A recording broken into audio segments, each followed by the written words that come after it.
it's tough because I think you can simultaneously acknowledge that a person or that your character is not a good person, but depending on the agency of the character, you still want to see, what they're gonna do, and you care about what happens to them. And I think that's like above all else.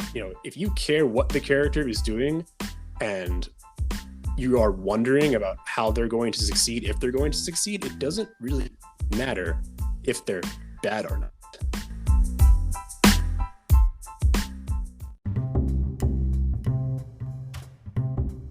Welcome to Speculative Sandbox, your audio playground for creative storytellers. My name is Vicky Lawn, and each episode, I and a guest will unpack a fiction trope with an eye for character development and narrative structures. Make sure to look for Speculative Sandbox on Instagram, TikTok, and Twitter, where you can join the conversation. Leave comments or questions, or let us know what other tropes we should cover. When the real world just doesn't cut it, let's get lost in a fictional one.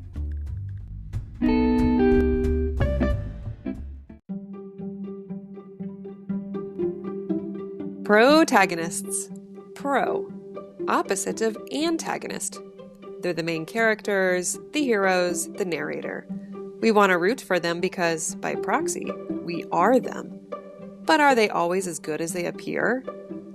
Fellow author and creator Matthew C. Brown joins me in a discussion about complex protagonists, the appeal of evil characters, and how storytelling has evolved as our interactions on social media take center stage. Hello. Hey, Matt. Matt or Matthew? How do you want to be referred? Matt is perfectly fine. All right. Well, my gosh, it's so cool to talk to you. We've been following each other for a couple of years, right? I know. It's been, I actually went to check I was like, how long have we been chatting? It's been since 2019. Crazy, right when we were both in the query trenches. We were right in the middle of the query trenches. That's right. Yes. And so now we can both say that we are agented, and now we're in the submission trenches. I know, which is it feels like more of the same, kind of. It really, I remember that when it dawned on me that once I got through the query trenches, I was like, oh, I'm doing this again. And then I'm like, oh, that feeling. And in some ways, it's more difficult. Yes, absolutely. So, okay, well, how about you share a little bit about yourself and some of your current projects? All right, sure. So my name is Matthew C. Brown, and I live just a little north of Boston, Massachusetts. I mostly write sci-fi fantasy novels. I currently have one book that is out on submission to editors and publishers. It is a sci-fi western that has been pitched as if The Mandalorian had a dash of velociraptors, a la Jurassic Park. Nice. And I remember reading that when you first pitched it, because that's where we met, was on a pitch event. Yes, it was, because I think at the time you were also pitching a kind of Western-ish themed fantasy book. Yes. And I was just like, oh, someone else. Yeah, exactly. But I loved your idea of combining it with velociraptors, just because it's so absurd, but in such a great way. That was kind of the idea, is like, how can I make something very absurd, but also when you read it, it's like, oh, this genuinely works. Yeah, absolutely. And you and I also connected over a shared editor, right? Leslie Hinson. We did, yes, the lovely Leslie, yes, because I remember I had, I'd gone over a bunch of different rejections from agents, and I'd edited the book maybe once or twice at that point, and I was thinking, I don't know if I should just hang it up and try writing a new book, and I thought, well, Vicky got signed and she had hired an editor, so why not give that a shot? And it was probably the best decision I ever made. Absolutely. I feel very lucky that she was my first experience with an editor. Yeah. And I've asked her to be on a future episode. So people will get a chance. Yeah, we've just selected her topic. I'm really excited to chat with her as well and kind of get her out there with the writing community. So I'm sorry, carry on with your project list. Yeah, I was just going to say I have one other book completely different from the first that I'm working on right now with a round of revisions, and that's more of a standalone ensemble fantasy. Have you talked with your agent about that one yet? Yes, he knows that I'm working on it, and it's just kind of like an open-ended kind of thing at the moment. I'm hoping to get it to him by the end of this month, but life gets in the way, and then I just realized like, oh, this part of the book needs a whole lot more work than I originally thought. So, but Yeah, no pressure there. it's a process. I'm jealous of you because I wish I was there. Work in progress. I think this past couple of years I've been in a black hole of just this project, and the reason why I wanted to create this podcast and talk to people like you is to just get myself out of that and rejuvenate again. But it's just when you tell me you're like, I'm in the revisions mode, I'm like, oh, one day I'll be there. Yeah, I mean, it took a while to get to that point because I was kind of the same as you. After I finished the sci-fi western and I was pitching it, and for a long time afterward, I was really trying to work on other things, and it just, nothing was really sticking to the wall. And I acknowledge now some of that part of that was just life stuff happening. Hmm. But then I was just getting so frustrated. I thought maybe I only had one book in me. Uh, and then the fantasy was the first book that I finished uh, since the Western. And so I was like, oh, geez, okay, so I can do this. So That's great. That's a it was great kind of feeling. relief. Yeah, yeah, Yeah, especially because the process of even getting an agent in the first place, it feels like lightning has to strike in the right spot, and now you're being asked to do it again. So it's yeah, intimidating. it is. Okay, so and then you're also working on a follow-up, right? Your Western? Yes, I do actually. Yes, I have this. I have a sequel to it. It is the rough draft is finished, and it's just kind of marinating for a while until I'm ready to actually look at it because that thing took me. I tried to start that immediately after finishing the first book, which was maybe not a great idea, and I struggled with that on and off for I don't know, like 3.5 years. Oh, wow. Yeah, I know it took me so long, and it's just like everything about this is terrible, and I don't know where it's going, and it's not working out as easily as the first book. But then finally, late last year, I was kind of reading it over, and it's like, all right, I'm gonna finish this. I don't care what it looks like. I don't care how bad it is. I just need to get it all out onto paper, and finally did it. And then I just put it away, and I'm not gonna look at it until I'm ready to look at it. But it is done. And that's a really good approach to take, getting just going straight forward. It's like you're pushing your way through a blizzard, eyes forward. And as long as you can just get through it, then you at least have something you can edit later. Yep, exactly. And edit everything can be fixed in post. Exactly. So then you've had your fair share of different kinds of stories, whether it's your original Western, your fantasy, or a follow-up, which can be so challenging too, because you don't want to write the same book twice, but you want to expand on your existing world. So you've had your fair share of writing protagonists. Oh yeah. So that's what this episode is about. We're looking at the complexity of protagonists, both obviously good protagonists, obviously bad protagonists, and some that surprise you. So how about you share some of your favorite protagonists in general? So I'm just fresh off of finishing the book Rhythm of War by Brandon Sanderson. It's the fourth in his Stormlight Archive series. The really big, like 13, 130,000 pages, whatever it is. But one of the characters, there's a lot of characters, but one of my favorites is Kaladin Stormblessed, and he's just, you know, there's so much about him that feels like kind of the typical fantasy heroic protagonist, and that he's just so easy to like and root for. He's an underdog, and when you first meet him, his life just absolutely sucks. Hmm. And you want to see, and you just keep seeing him overcoming adversity, one challenge after another, and you're like, how is he doing any of this, and like, where's it going to lead? And it's just there's a reason why you know in every single book, the spotlight might shift a little bit to focus on some other characters, but he's always the one I feel like people are just really like, I want to see what Kaladin is doing in this book. So for Kaladin, do you find that the way that he's written, it's easy to relate to him? You see a little bit of yourself in him? Absolutely. And I think that's something, you don't always get that with these heroic protagonists, because a lot of times it's the reason we look up to them. And it's like, people looking up to people loving Superman. It's like, well, it's like because he's Superman and he can do Hmm. anything and he's great and he symbolizes hope, but he's not extremely relatable, or at least in most depictions he's not. But in this case, Kaladin, a lot of his plot is focused on his mental health, and just the toll that a lot of his challenges take on him. And I feel like we don't always get a lot of that with these protagonists because we see them; they go through so many things and like life and death situations, and sometimes it gets touched on.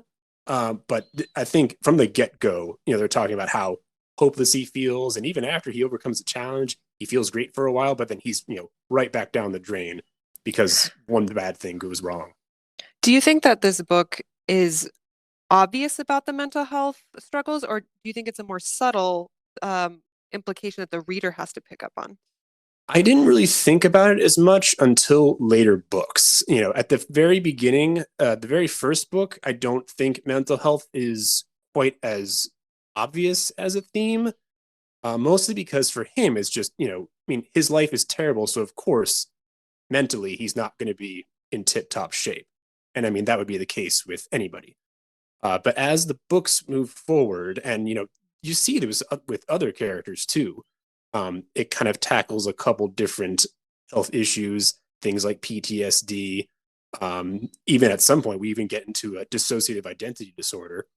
Uh, but I think the more time you spend with them, the more you realize, like, oh yeah, like he's got a lot of issues, and he's it takes more than one book or one success to kind of you know work through them, just like it would in real life.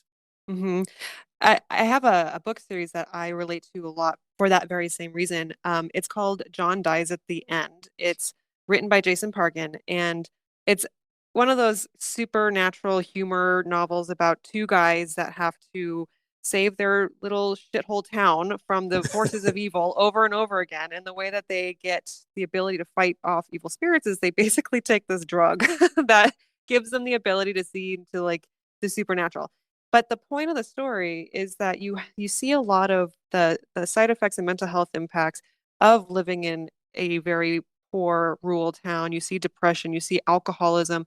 But what was remarkable about it is you don't see it right away, but you do see it in like the aura around the characters. And then just like in your example, the later books, they Jason starts to outwardly explore it and showing how alcoholism and anxiety and depression can be debilitating. And sometimes the hero can't get up, he just stays in bed all day. And sometimes that biggest accomplishment is overcoming that period of depression. Yeah, and I think and it's interesting that you say that, like you were saying, like how he just kind of wants to lay in bed because you might not think that that's really something you want to see in your protagonist. Yeah, exactly. But it's kind of an interesting way to acknowledge the nuances of the perfect protagonist, and it kind of shows progress over time, getting away from, back in the day with the Greek gods being, your protagonist, and now you get to these very human characters that see more and more of us. What other protagonists do you like? I mean, it's so hard not to like Luke Skywalker. I was thinking of Luke Skywalker Yeah, too. it's just so hard not to like him. I mean, just everything about him. I mean, and just from the classic kind of hero's journey perspective. But I even and I love even how he ends up in the sequel trilogy in The Last Jedi. And and not everybody loved what they did with him there, but I absolutely loved that as a the finishing to his character arc. I agree. I feel like when it comes to the Jedi and reaching the ultimate level of Jedi-ness, I guess you can say, it seems like it's a mark of true accomplishment to become one with the Force. Exactly. And I should probably say there's so many spoilers all around these podcasts, so I'm Oh like yeah, how to yeah. We should probably disclaimer officially. raise. We should probably raise that now. Yeah. Although Um, if you haven't seen The Last Jedi at this point, it's just kind of like I don't know how you avoided the internet arguing for so long. Very true. I was thinking about Luke Skywalker as well, and I was thinking about Return of the Jedi, which was the Yes. third one, right? And Yes. how, unfortunately, the way that I saw the movies was they were being played over and over on cable, and so I saw the ending before I ever actually saw the full movie. Uh, And so never I was just I had to find out that his struggle between the light and the dark was a huge theme in that movie until you find out at the end he has the white underlayer of his jacket that yes. he's there for good. And so I feel robbed of that experience because I guess for a point you didn't know which way Luke was gonna go. Oh, totally. And I mean, right from the get-go, I mean, you see him, he makes his entrance in the movie and he's wearing all black. He's got a black cloak and he doesn't look really like the Luke that we previously saw in Empire. And he's so cool and confident, and you're wondering, it's like, the whole point of that clothing was like, is he gonna turn? Is that gonna happen? Well, and then we saw the transition, right, from the perfect hero, an example of a hero and a protagonist in Luke from the first original trilogy to this latest trilogy where you start to actually see weaknesses, cracks Sure. in the form, and I think that's where a lot of disputes came in because now they were seeing their protagonist be a little bit more complex. Right. I think a lot of that came from the fact that, in the first trilogy, he is very much an optimist for the entire thing, like not giving up, like even when, you know, uh spoilers, I guess, even when he finds out that like Vader's his father, and everyone is telling him like, look, he's gone. He's not your dad anymore. Like he can't come back. And he's like, I don't believe that. And he succeeds. So like, that's like the ultimate mark of an optimist. So when people were like, well, then how could he like suddenly like not be an optimist? And I was like, well, people, things can change in 30 years, man. Like people were Yeah. not always the same after like 3 decades passed by. I mean, I'm only in my 30s, but I feel much more bitter about the world than I was when I was a teenager. No kidding. Okay, so let's see. I have listed a couple of my favorite protagonists as well. I listed some that I felt were really good model examples for women. I really Sure. enjoyed Nomi in American Gothic, where in times where women were powerless, politically, socially, I like being able to see these female characters overcome and assert themselves. Was a very interesting book. I'm sorry, I might have misspoken. I wrote American Gothic in my notes. It is Mexican Gothic.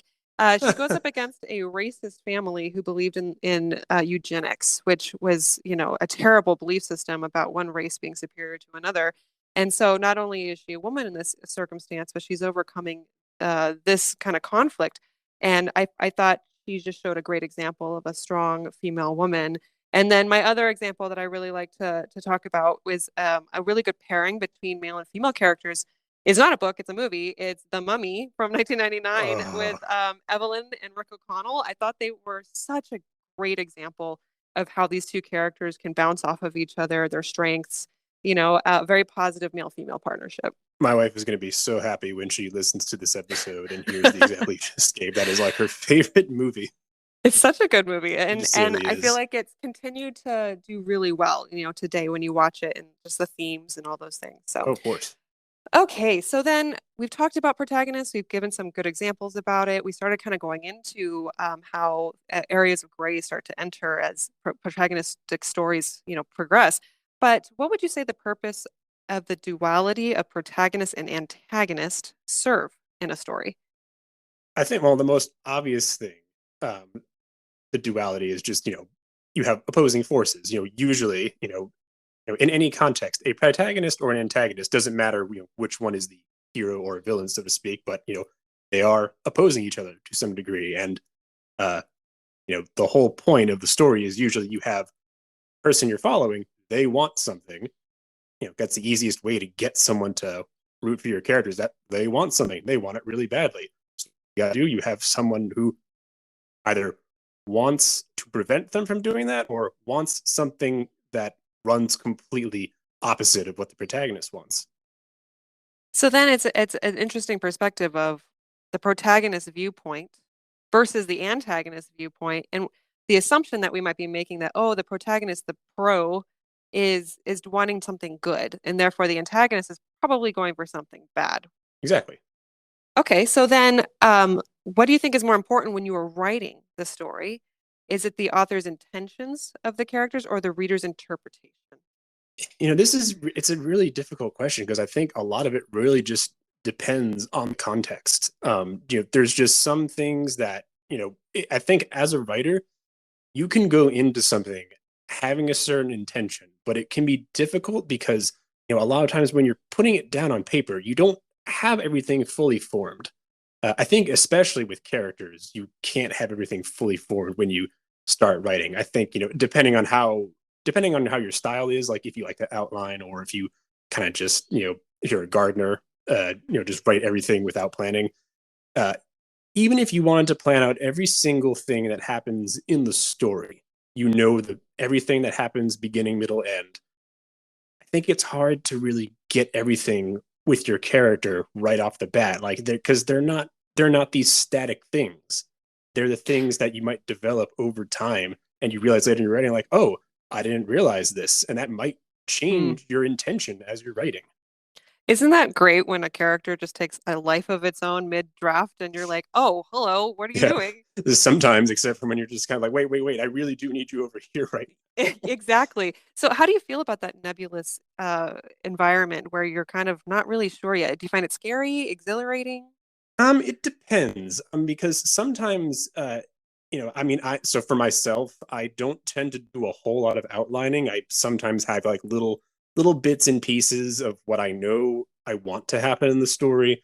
Maybe a set piece here. Maybe this is where I think I want things to end up. Maybe I want this one shocking event to happen right before the third act. But most everything else, I just kind of take it and run.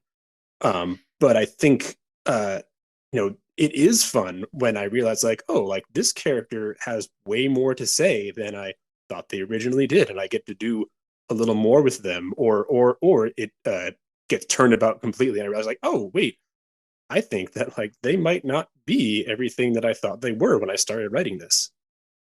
When you are drafting a protagonist, how much of it do you find that it becomes a self-reflection on you and your own outlook on the world and perspectives and ethics?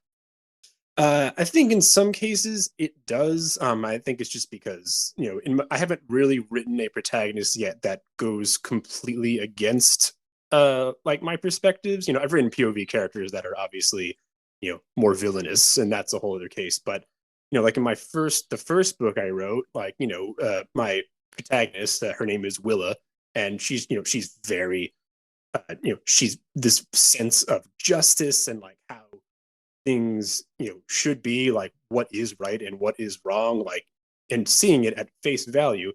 But sometimes what we see at face value might not be 100% accurate in terms of how we see right and wrong, and it's tough to remember that sometimes.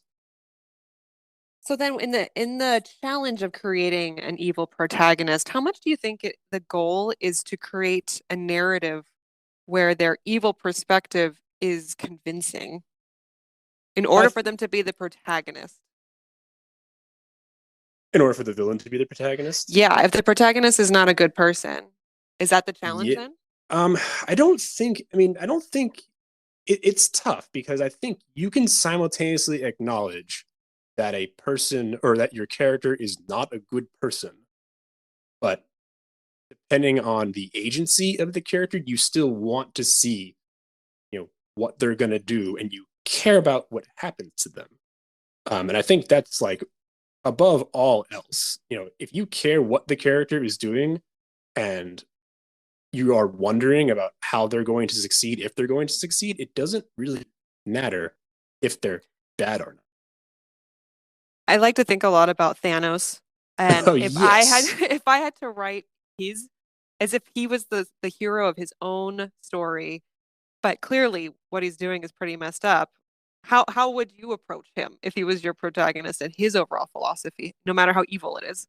I mean, I think well, so I think that really like Infinity War really is the Thanos movie. Like he goes on a hero's journey for that whole movie. It starts with him, like his goal is I am setting out to try and however misguided you think his ideal is, like I have a goal and it involves quote unquote saving the universe.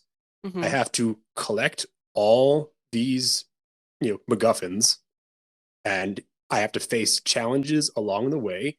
He has to make a sacrifice, and it is a pretty big sacrifice. He has to sacrifice his adoptive daughter. Hmm. And then he does that. He faces a final challenge. He succeeds, and then he goes home. That's a great analysis. I definitely see where you're coming from there. I never saw it that way. Now it kind of makes me question any opportunity where there's a villain in a story and being able to flip the script on it a little bit and seeing what it looks like from the other person's perspective. Because Infinity War, of course, is being told from the Avengers' perspective. But meanwhile, you're right, the hero's journey is reflected in Thanos. That's great. Okay, so then when you develop your protagonist, where do you typically start, and what relationship do you want them to have with the reader? I mean, first and foremost, I want the reader to care about them, but I also want them to know that you know, that uh, they're not capable of necessarily winning every situation. They might not know everything that they need to do. There might be something that they're not sure about, or that they're going to make a mistake, which can be challenging because sometimes there's times when you're reading and because you're the reader and because you can tell what's going to happen. Sometimes that the protagonist is going to make a mistake, or that they're saying something or making a choice that's not ideal, and you're like, oh no, like, why are you doing that? But instead of it being annoying, which can happen if you're not careful, it's more just kind of like, oh, how are they going to learn from this, or how are they going to fix this? Do you like to squirm a little bit when they read these interactions? Sometimes it depends on what they're talking about, or who they're dealing with. It is kind of funny when like you put them in a situation. It's just a little bit. It's just awkward enough that you're just kind of like, oh, like you're burying your hands. Like, I can't watch this, but I'm watching between my Oh, fingers because I want to know what happens. which is a great place to put your readers, I think, where you can surprise them enough and keep them on the edge of their seat where they don't know where to expect, but they have to read more to find out. Exactly. I love and enjoy relatable, flawed, and earnest characters.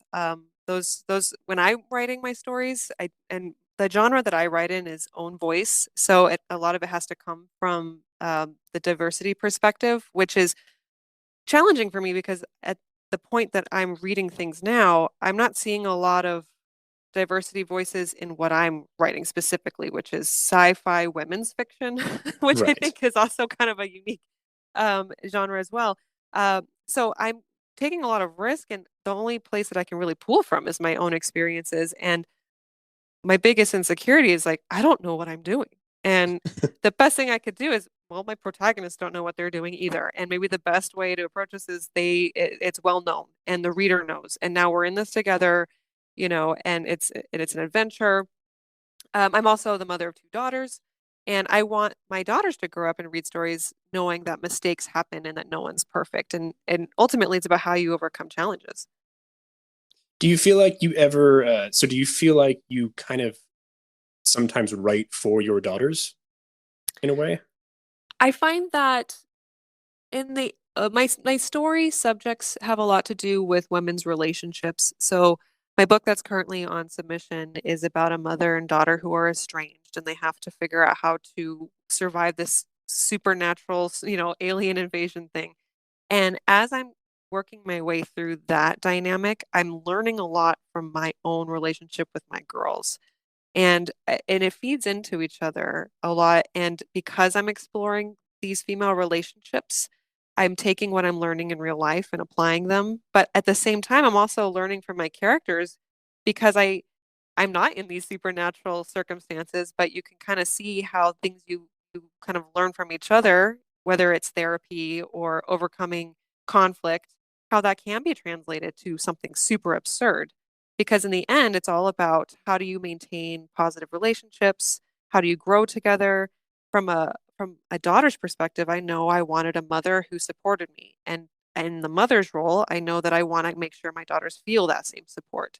And how can I um, feed into my daughter's needs that I might not actually know about, and being constantly open. I think the greatest thing about being a writer is you open yourself up to your characters' needs, and your characters aren't always you, and you have to what makes them tick and what their challenges are. And so I think writers are incredibly perceptive, and I find that to be very beneficial in my own relationships. Yeah, absolutely. All right, so now we know about good protagonists. So let's talk Hmm. about bad protagonists. What's on your Yes. list? I have to pick my unequivocally favorite bad protagonist, as in there's nothing redeemable about him whatsoever. It is Macbeth of the titular The Tragedy of Macbeth. Ah, did you see the latest movie that came I out? did, yes, because I anytime anyone is doing anything with Macbeth, I gotta watch it. Okay, so tell me your analysis on what makes him such a good protagonist. So, so first of all, it's the fact that a lot of the play is centered around his ambition, and do the ends justify the means kind of thing. I mean, it literally starts like we're literally told about him before we meet him, and he's this hero. He's like single-handedly won this war against this rebellious Thane, and he's great. He's great. Everyone loves him, and he shows up, and then the Witcher's kind of like, "Hey, like you're gonna be king," and he's like, "Huh? Oh, I never thought about that." And then it just all goes downhill from there. And and then just it's just one thing after the next. He and I know a lot of people like to talk about Lady Macbeth, and she is of course a fantastic character, and she is a villainess in her own right, but she's really only her biggest thing is the fact that she's pushing him to murder Duncan when he's kind of expressing doubt, which is something that you would see in your protagonist when they're just like they're about to kind of take the leap, on their journey. And that's what he has. He's about to take the leap, and he's like, oh, I don't know, I'm not sure about this. And she's like, what's wrong with you? Like, just grow a pair and go stab him. So is Macbeth a character that could balance between a bad character and a good character just based off of opportunities and where he could choose to change? I think a lot of that depends. It's really complex with Shakespeare because different interpretations and depictions of the character can put a lot of different flavor and make you see them in very different lights. Because I would say, so for example, the newest one with Denzel Washington, he is very much a classic depiction of Macbeth, where it's just he he decides to kill Duncan, and from there on, it's just him trying to secure his position. His king does not want to lose power, and like just very classic murderous evil protagonist thing. There's What, another version. Sorry, keep going. no, I was just gonna say, does the characterization of Macbeth give you ideas on how you would want to formulate or um, make complicated a protagonist character yourself? Sometimes I think sometimes it depends on just how you want to tinker with them. A lot of it, I think, motivation is a big thing here because uh, if you're looking at the play at face value, like what's his motivation to become king? It's like just he wants power. It's like okay, that's something that I think most villains, regardless of whether they're the protagonist or antagonist, can want. They want power. I would say even like a hero, like don't they always want to kind of become powerful for one reason or another, you know, even if it's for a quote unquote good reason. That's Um, a good point. yeah.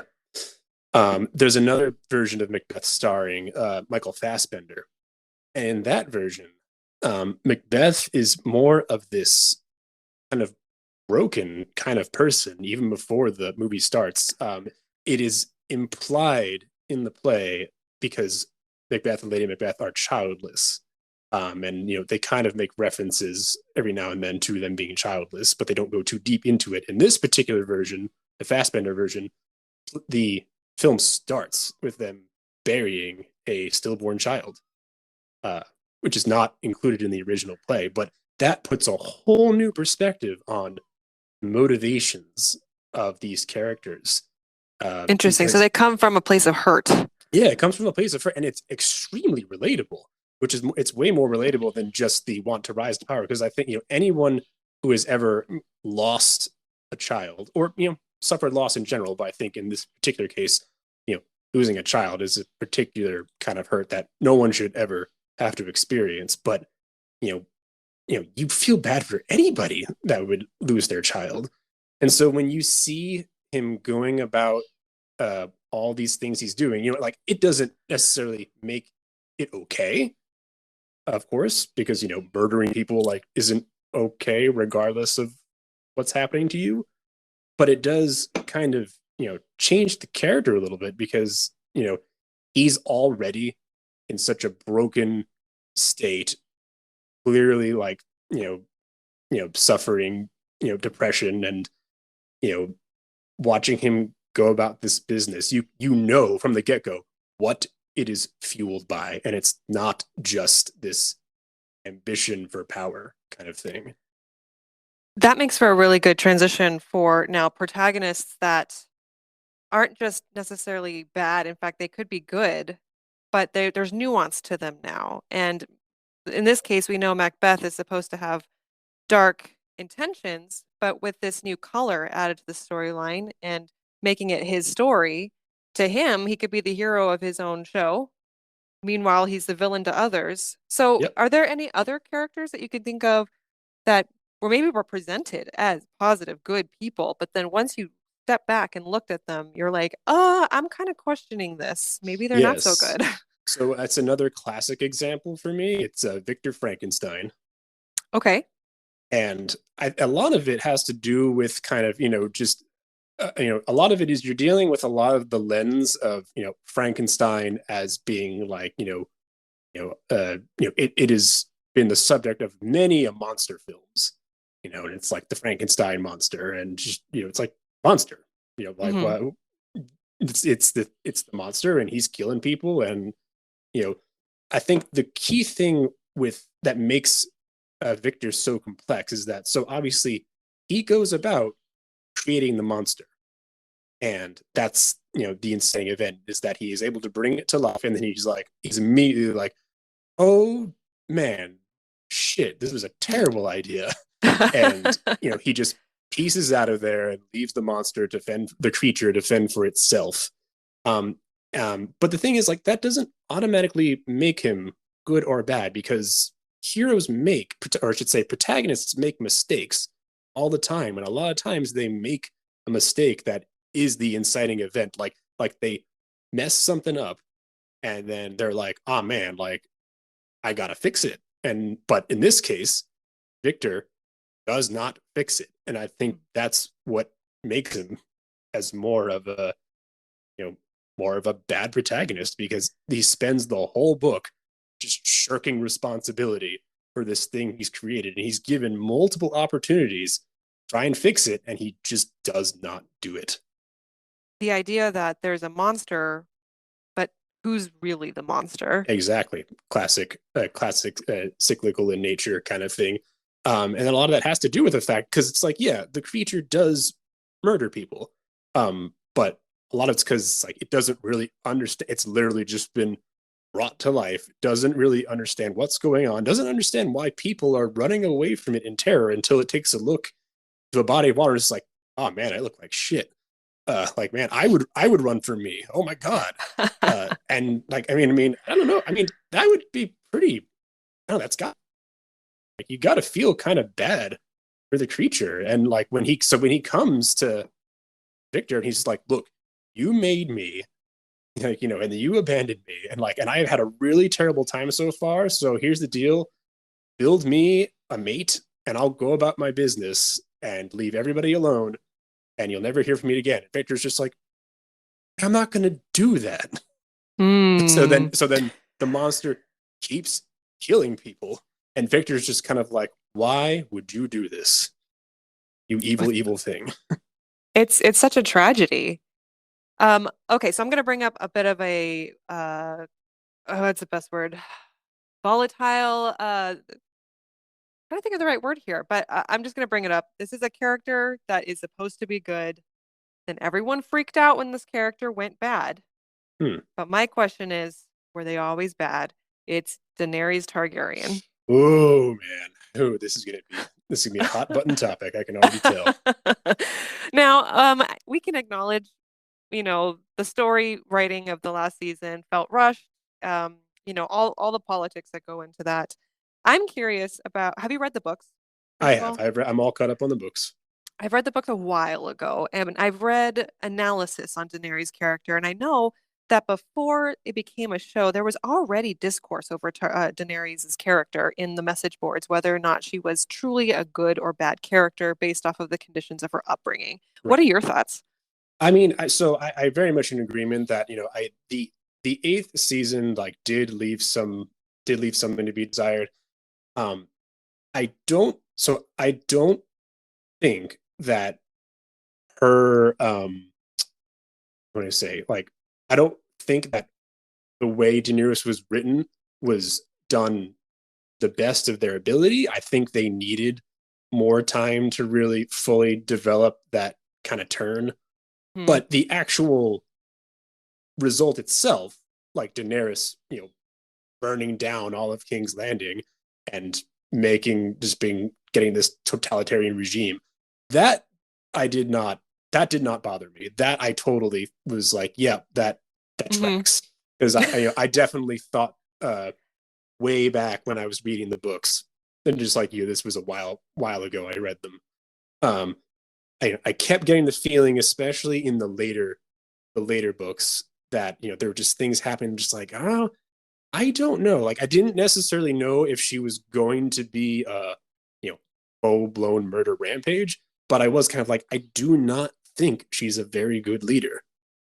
I think she can inspire, but that doesn't necessarily, make you a great leader. It just means like it could just mean you're good at manipulating people.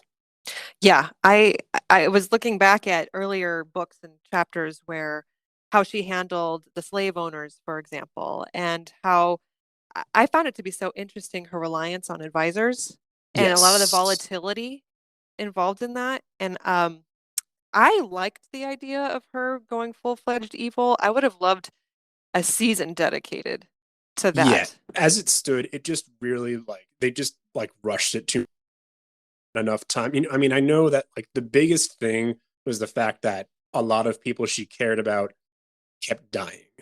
And I mean, that is, an important thing. She has people that she's trusted for, some of the most important moments of the show, and they die. That does, but it's also like everybody else lost people important too, and not everybody like Hmm. immediately turned into. I mean, think about John. Like John has like seen so many friends and like he had family slaughtered. It's terrible for him, but he was still just kind of like, yep, I'm gonna. He even realized like, oh, Danny may not be doing the best job right now. Exactly.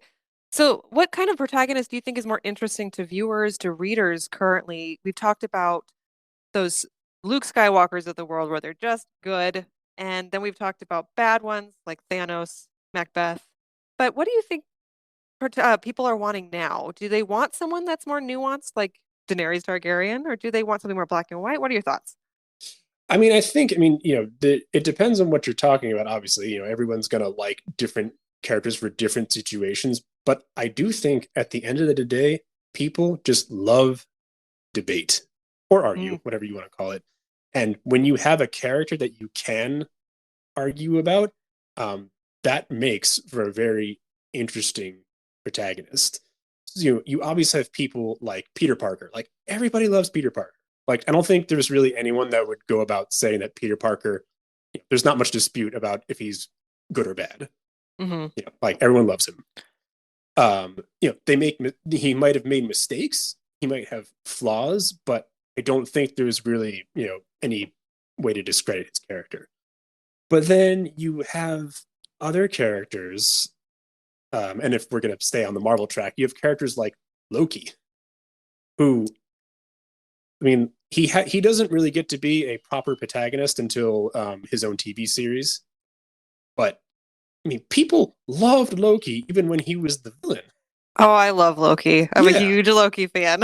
and yeah, and why wouldn't you? Like he's charismatic, and I mean, who doesn't love Tom Hiddleston? But like, I Hmm. mean, he has done some pretty bad things. I mean, he tried to like bring on an army into New York City and just ruin the whole world and like kill people, and it wasn't a great look, but it's also like, hey, he's Loki. Like, what are you gonna do?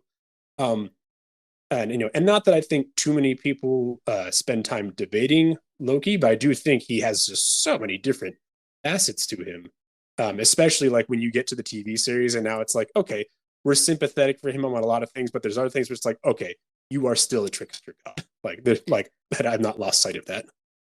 That's a really good point. And I'm thinking now about a lot of franchises that benefited from the discussions, like Twilight, for example, Euphoria. And if we want to really look at it, the heart of every single reality show, keeping up with the Kardashians, the Yeah, idea that there's discussion that comes out of everything. yeah. When I looked at this question, I looked at it from an almost an age audience approach. So when you're a kid, at least when I was a kid, the kind of books I was reading, you were seeing positive, optimistic, good protagonists everywhere. You got your main characters in Disney Channel, you got your kids and family movies. There's a lot of morality preaching. And then you get older and suddenly the characters get more nuanced. So in young adult fiction, the bad boy is just misunderstood, right? Where bad characters can become good. But there does seem to also be a lot of morality there as well. And then you get to the adult content, and that's when I started getting exposure to Breaking Bad, Walter White. Oh yeah. Uh, the idea that was he, I love that. It just dawned on me. I'm so stupid. Walter White, the symbolism of Yep, being a yep. good guy, a teacher, and then he turns into the villain. He is the villain of the story. He is. Um, but it's like, was he bad the whole time, or was there that transition, or was he just becoming more of himself? The Dexter storyline, where he good because he's a murderer killing other murderers, or is he just bad? Like, there's no other way to look at it. The So, thing, sorry, no, no, go ahead. the fun thing about Walter White that I always like to point out is, you know, a lot of fans, the show like talk about how much they like hate his wife. Um, and like there's like, man, she's such a bitch, like all the time. And it's like, buddy, like you're rooting for a guy who cooks meth. Like, and you're telling her that, like, I mean, it's like, yeah, like she's maybe like, yeah, she does some things in the show that like I'm just kind of like, like I don't know, like wasn't such a great idea. But like, is she really a bad person? Is she really as bad as Walt? Isn't that amazing how And like, and but the they storyline twists you into thinking that? exactly, and it's because Walt's the protagonist. So, and it's kind of what I was saying earlier. It's like because Walter wants to do these things, he has all these wants and these things he's trying to accomplish, and she gets in the way of a lot of that. So it's like, yeah, we're kind of like geared to be like, ah, oh, damn it, like she found out about this, and it's just kind of like, yeah, but she's not doing anything wrong. How much do you think was deliberate, like tone control, scripting? How much of it do you think they wanted us to not like her as much as possible because they were feeding into that narrative? I mean, I think they had to have been known what they were doing because she kind of fits, especially early on, she kind of fits into this like nagging wife kind of stereotype, especially early on. And it's especially hard when it's like, he's like, when Walt can't really connect with her when he first is like, going through the cancer diagnosis and stuff like that. And, she's just kind of off in her own little world and all she cares about is that she's pregnant and la la la. So we're already having a disconnect because Walter has the disconnect. So I do Oh. think, and yeah, exactly. So I think that, she certainly was meant to be depicted a specific way. I just think over time, fans, of course, the more invested they get in the show, the more they care about Walter and like see him succeed. And the more and more, no matter what she does, it's going to be like, why does she keep screwing everything up? That's so, and I feel like you're seeing more stories like that now where things are so nuanced. So, for example, retellings of classic stories. This is Oh a, yeah, this is more family friendly, I guess you could say. But Once Upon a Time, the TV show, that huge hit on ABC, they made Red Riding Hood the wolf, and I they didn't even started know that. saying, Wow. yeah. So they started bringing up familiar characters that you once revered and thought were wonderful, iconic characters, and then they started introducing concepts and issues, which I think, do make them more relatable. And I guess the question goes, if a protagonist has more of a dark side, is that a reflection of us as people? That's really interesting. Yeah, wow. I never really thought about that. I Are mean, we all that's I'm still kind of hung up on the, I'm sorry, I'm just kind of hung up on the Red Riding Hood Big it Bad was Wolf it thing. was a That's great such a great, concept. that really is a great kind. I never really watched a lot of the show, but I know like some of the twisty turns they did with the characters. Like I know they made Hook, who is like this quintessential villain, into people loved him, Hmm. and Peter Pan was more like this creepy, like almost like supernatural creature. Yes. Oh, I loved how they approached Peter Pan. It was so sinister. And I don't know, I love things like that. And so, yeah, part of me is like thinking, are we all as battling this good and evil? And are we bored by just the straight good like Superman? Because quite honestly, I get bored with Superman. I like the more Sure. nuanced Batman who seems like a hot mess, you know? So, Because he is a hot mess. He just yeah. really is.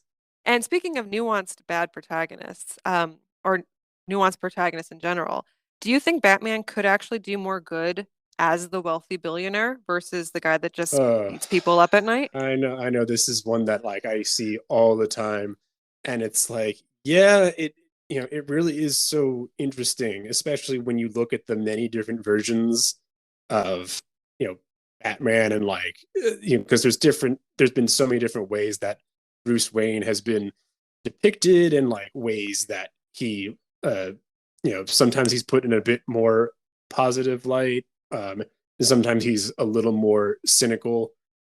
I do think in a lot of different stories, like I think particularly in the what do you want to say? I think in the Nolan Batman universe in particular, it feels like there's a lot of more like, why didn't you just do this for your money? Hmm. You know, Yeah. in particular. And I think a lot of that has to do with because like that movie really spends a lot more time like talking about uh like Wayne Enterprises and all the different tech that he has. Especially like I think it's really hard to ignore that in the Dark Knight Rises because the discussion of class is such a big theme in that particular movie, and it's hard not to think about the fact that it's like, yeah, Bruce, you kind of are part of the 1% there. Hmm. Like it's a like you can't like I know you're trying to stop Bane from murdering people, which is good, but it's also hard to ignore the fact that yeah, you're a billionaire. You're not really the underdog here. So with each retelling of these stories, we're seeing the evolution. These characters are changing. They're a little bit more colorful. They reflect a little bit more of society. What kind of nuanced character development do you think we'll see for protagonists in the future, looking forward? I think that I was thinking about this and I actually ended up kind of going back towards like the mental health trauma recovery themes that I mentioned earlier. Um because I think that really is a big thing. I think it's kind of this is almost like an answer to when you were saying like I get bored with the Superman protagonist kind of things. Because like they are like they kind of are a little too stoic and the only real a lot of their problems are external. Hmm. But I think if you take like these super heroic characters, or and even like antagonists, I know. I mean, it wasn't my favorite movie, but I know a lot of people talk about the Joker movie and like the themes of mental health issues surrounding that particular protagonist was an important discussion. Um, but I feel like with the you know exploring that particular subject, especially over a long period of time with certain characters, can kind of you know make a shift from like a character, oh, they're just strictly heroic, or oh, they're just strictly villainous, and make them a bit more complex and like a lot more to discuss and make them more relatable. I like that. I think right now, and we've talked about this recently, people enjoy dissecting characters, public figures, until they're 50 shades of gray, right? They Yeah, they yeah, start out one way and then we pick them apart. But what it's interesting right now is we as individuals are entering the public sphere as stories in ourselves. So we have social media, we have our websites, we're all building our own narrative. You and I, as writers, have our public presence, right? yeah. And what we want other people to perceive as us as writers. And I'm seeing a blurred line between personal and PR personas and the stories that they carry. And as people enter that sphere, that public sphere, and people get their stories from each other now, not necessarily written, but we're thinking TikTok personalities. Part of me wonders, would that inform even more of nuanced character development? Will it become even more blurred? Is it really difficult to be a good or a bad character? Especially since public TikTok personalities are constantly getting broken down from one image to the other. What are your thoughts on that? It's kind of random, but Man, no, but no, but it's a really good point because we do want to portray ourselves in a certain way on like the world stage. And obviously, there are more people that are a bit more visible than others for one reason or another, whether it's because they just have a large online following or they're influencer or whatnot. But it's just we all want to kind of, you know, show ourselves in a certain way, and it's kind of it can be hard to do that and come across as genuine. Hmm. You were kind of talking about the whole like PR speak, and it's kind of like, yeah, I especially when it comes to because I mainly use Twitter to connect with the writing community and all that stuff. And sometimes I'll just tweet about some random personal anecdote and it'll just be silly. But I do want to try to engage, but a lot of times I'll see discussions going on and people that are also trying to engage, and sometimes it just feels so stilted and forced. And it's like I've seen sometimes I'll see questions like hashtag hey hashtag writing community. Do you ever get like stuck writing a book? And I'm like, yeah, I do, Yeah. because I'm a This is true. writer, and that just like next question, please. And Yeah. it's like, and it's all for. I think it's all to just they're trying to get followers, they're trying to get engagements and whatever. And it's like, okay, that is your prerogative, but I want more meaningful Hmm. discussion. Like if I comment on something that you're talking about, or if I follow you, it's because I'm genuinely interested in what you're saying and what you're offering. And I'm not just trying to do it just because I'm just like, this is Twitter, and you follow me, I follow you back, or whatever. It's like you post about a book. There was like one book that I saw recently, and then I can't remember the name for it now, of course. But I was just like, all I saw was the book cover, and like the author tweeting like, "It's coming out tomorrow." I'm just like, "Ooh, it has swords on the cover. Like, I want to know about that." Yeah. And I like the attitude of the author, so I'm going to follow them and keep this book on the radar. And I like the way that they were kind of presenting themselves. It And I know seems this like got a little long-winded. no worries. No, it seems like the online 360 and live. So when it comes to things like character development and what we experience now as in our own lived stories and what we Mm-hmm. hope to see in stories, no one takes you at face value anymore. No, And does that mean that we're now in the world of group character development? Because once again, right. it's back to that question of is it about your intent or the reader's interpretation? Oh yeah, and especially like with yourself, like it's because like so many people like you got to be careful because you might you know if you don't take a few more than a few seconds to say something before you type it up, it's like someone could take it the wrong way, and then that could hurt someone even, and then Hmm. you're in a whole other bit of trouble because even if you didn't mean it, I genuinely believe like people do make mistakes and they do misspeak, but it is much, much harder to backtrack from that, or Hmm. to fix that. If it just, like if I'm talking with a friend and I say something wrong and I'm like, ah, shit, like that wasn't right. Like, I'm sorry, or something like that. If I say it on Twitter and like 1,000 people see it and retweet it and share it all the place, and I'm just like, oh, like that was bad. That was really, really bad. Maybe I should have like thought that through. And I think sometimes that's just like a lot of those situations are just born out of the fact that we feel like we have to keep adding to our online persona, our character development, and we just think this is just another piece of that. And it's just kind of like, yeah, like, well, not everybody needs to know every single step along the way. We have to find that perfect balance, right? Of controversialness that doesn't steep too far to the point of character assassination, right? So when we're talking about Exactly. the Loki, the Bella, the Yeah. Euphoria, we got to find that balance in our own personal, if we Yeah, want we to sure do. get that conversation going. Okay, well, that was pretty much the questions I had for you. Is there Yeah. anything else that you'd like to add? Let me think about it here. Anything else to like to add? Oh, I don't know. I could go on about all this stuff forever and ever, but there's only so much time. But no, I just think, I just kind of think, just piggybacking off of what we were saying before, like you know, I love honest engagement, and I love hearing other people's stories and seeing what they have to offer. So I think, in the case of, kind of like what you're saying, like intent, uh, versus like, your intent versus what people interpret. It's like, you just gotta think about other people. Hmm. Yeah, agreed. Thank you so much for being my guest on this podcast series. I Yes. greatly appreciate it. Yeah, it's been an absolute pleasure. It's just been so great to get to, actually speak with you after all this time.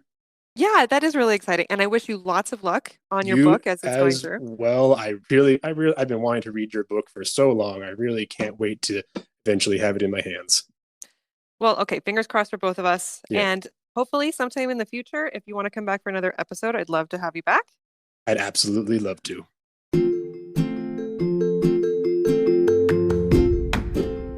Speculative Sandbox is a volunteer-run podcast that relies on the collaboration of fellow creators like yourselves. Join the conversation by following us on Twitter and Instagram. Interested in being in a future episode? Email speculativesandbox@gmail.com.